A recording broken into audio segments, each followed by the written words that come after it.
Fondation EDIS, j'interviens dans 2 EHPAD. Je travaille en premier auprès des résidents. Ça veut dire aussi intervenir auprès des familles, donc des aidants. Face à leurs difficultés, voire face à leur détresse, on a voulu mettre en place une formation pour les aidants de personnes âgées. Et on s'est rendu compte qu'au sein de la Fondation EDIS, que finalement ça concernait beaucoup plus de personnes dans le domaine du médico-social. Et c'est dans cette idée-là qu'on s'est orienté vers l'Association française des aidants, qui avait une des seules formations qui s'adresse à tout aidant.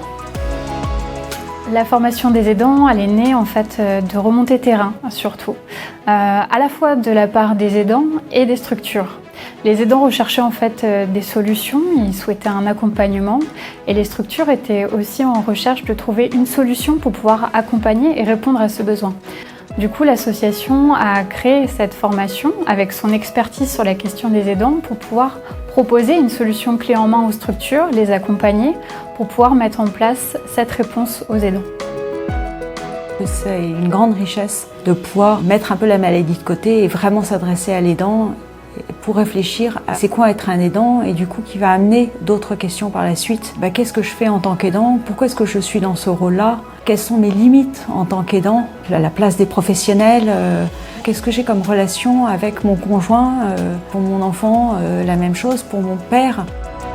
J'aimerais reprendre un monsieur qui a fait la formation des aidants et qui disait souvent mais en fait ici vous me connaissez mieux que mes voisins ou que ma famille parce qu'il y a des choses que je ne peux pas dire ailleurs. L'association accompagne les structures pour pouvoir mettre en place la formation de A à Z.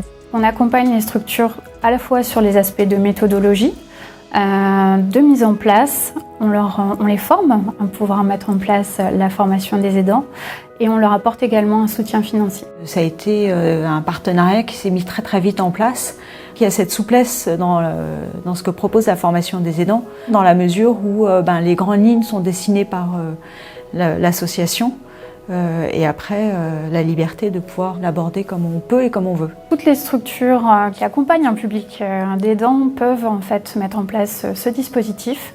On a des petites associations de bénévoles qui accompagnent des familles qui portent le dispositif de formation des aidants, comme des grandes fondations, des clics, des EHPAD. Bonjour, bienvenue à la formation des aidants en visio. Alors la formation se faisait en présentiel jusqu'à ce que ce virus qui vienne et donc on a proposé cette formation en visio.